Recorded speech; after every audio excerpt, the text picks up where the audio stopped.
तो इस वीडियो में हम बात करने वाले हैं पेटीएम के बारे में। और पेटीएम ने कांड कर दिया है। कांड ये कर रहा है कि जितने भी सारे नेटवर्क ऑपरेटर हैं, चाहे वो आइडिया हो जाए, वोडाफोन हो जाए, जियो हो जाए, बीएसएनएल हो जाए या फिर एयरटेल हो जाए, इन सभी को घसीटते हुए हाईकोर्ट लेके गया है, दिल्ली हाईकोर्ट। और वहां पे केस दायर करते हुए ये बोला है कि ये सारे ऑपरेटर मिलके मुझे 100 करोड़ रुपए दे दे। पेटीएम ने डिमांड करा है इन सारे ऑपरेटर से कि मुझे मिलके 100 करोड़ रुपए दे दो। तो आखिरकार पेटीएम ने ऐसा क्यों करा है, इसके बारे में डिस्कस करेंगे इस वीडियो में। तो ये वीडियो काफी ज्यादा इंफॉर्मेटिव होने वाला है आप लोगों के लिए, तो जरूर से इस वीडियो को लास्ट तक देखना। मगर उससे पहले इस वीडियो को लाइक नहीं करे तो जरूर से इस वीडियो को एक लाइक कर देना, क्योंकि वीडियो बनाने में मेहनत लगता है। और चैनल को सब्सक्राइब नहीं करे हो तो चैनल को सब्सक्राइब करके बगल वाले घंटे को जरूर से दबाना, ताकि आने वाले वीडियोस का नोटिफिकेशन आपको सबसे पहले मिल सके।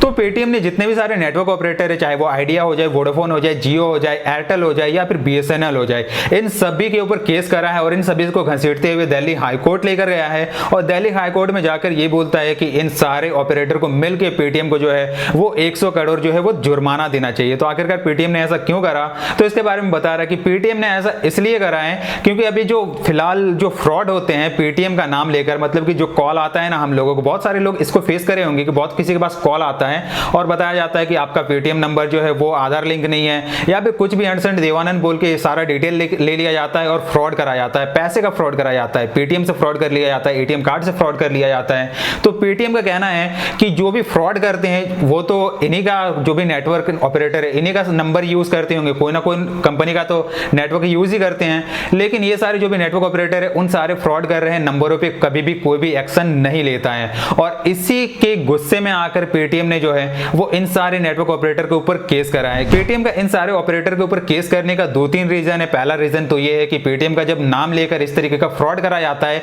तो जाहिर सा बात है कंपनी के ऊपर इसका नेगेटिव इंपैक्ट देखने को मिलेगा, इसके साथ ही कंपनी को लॉस का भी सामना करना पड़ता है।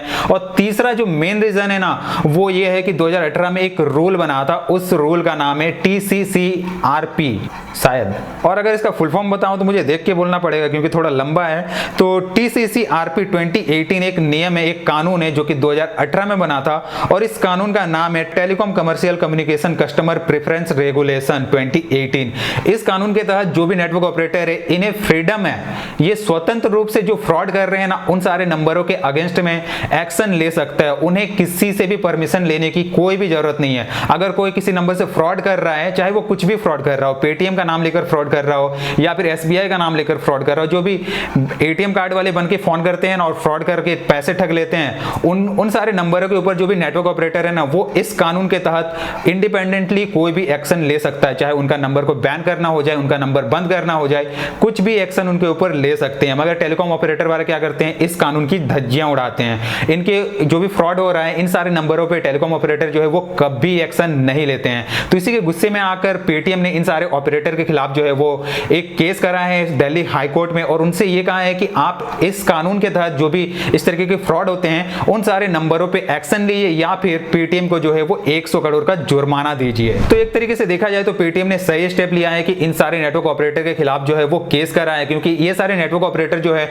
वो फ्रॉड हो रहे हैं नंबरों पे कभी भी एक्शन नहीं लेता है। बल्कि जो 2018 में कानून बना था TCCRP, इस कानून के तहत जो भी नेटवर्क ऑपरेटर है वो फ्रॉड कर रहे हैं नंबरों पे कुछ भी एक्शन ले सकता है, उन नंबरों को बंद कर सकता है डायरेक्टली। मगर नेटवर्क ऑपरेटर ऐसा कभी नहीं करते हैं। पता नहीं वो क्या सोचते हैं कि उनका एक कस्टमर कम हो जाएगा, बल्कि उन्हें नहीं पता है कि फ्रॉड कर रहे जो नंबर हैं वो हर दिन लाखों करोड़ों का फ्रॉड कर लेते हैं लोगों के साथ। इसके साथ ही पेटीएम ने कोर्ट में ये डिमांड करा है कि जो भी फ्रॉड करे जाते हैं पेटीएम का नाम लेकर या भी किसी भी कंपनी का नाम लेकर लोगों के साथ जो फ्रॉड करा जाता है उन सारे नंबरों पे टेलीकॉम कंपनियां जो है वो एक्शन ले। साथ ही ट्राई से ये रिक्वेस्ट करा गया है कि जो कि 2018 में कानून बना था TCCRP, उस कानून को भी सख्ती से टेलीकॉम कंपनियों के ऊपर लागू किया जाए। और अगर कंपनियां ऐसा नहीं करती है तो पेटीएम का ये डिमांड है कि पेटीएम को जो है वो 100 करोड़ रुपए का जुर्माना मिलना चाहिए जितने भी सारे टेलीकॉम कंपनियां हैं उनके तरफ से। तो देखा जाए तो पेटीएम का काफी ज्यादा अच्छा इनिशिएटिव है। तो पेटीएम का ये जो स्टेप है इन सारे फ्रॉड को रोकने के लिए, ये मुझे काफी ज्यादा सही लगा। आने वाले टाइम में मे बी इन सारे फ्रॉड को रोका जा सके, मगर फिलहाल ये थोड़ा बहुत कम हो सकता है, मे बी आने वाले टाइम में रुक जाए। तो पेटीएम ने जो करा है इन सारे फ्रॉड को रोकने के लिए, जो भी केस करा है नेटवर्क ऑपरेटर के खिलाफ, ये मुझे काफी ज्यादा सही लगा। खैर आपकी क्या ओपिनियन है आप मुझे कमेंट करके बताना, और नीचे कमेंट करके बताना कि पेटीएम ने जो करा है नेटवर्क ऑपरेटर के खिलाफ ये सही करा है कि गलत करा है, नीचे कमेंट करके जरूर से बताना। तो बस फिलहाल के लिए इस वीडियो में बस इतना ही। वीडियो को ज्यादा से ज्यादा शेयर कर दो ताकि हर किसी को इसके बारे में पता चल सके। नीचे कमेंट करके बताना वीडियो कैसा लगा। साथ ही इस वीडियो को लाइक कर दो, चैनल को सब्सक्राइब नहीं करे हो तो चैनल को सब्सक्राइब करके बगल वाले घंटे को दबाना, ताकि अपकमिंग वीडियोस का नोटिफिकेशन आपको सबसे पहले मिल सके। तो मैं मिलूंगा आपसे एक नई वीडियो में, तब तक के लिए बाय, थैंक यू।